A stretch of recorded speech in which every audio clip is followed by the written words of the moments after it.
Форма ли иски да свършиш днес?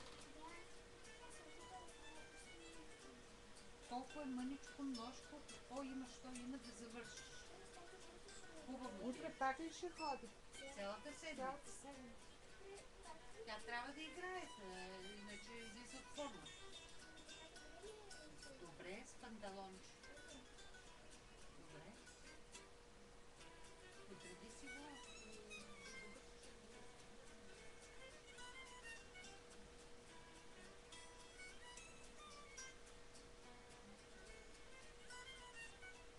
Мама, чуй ме.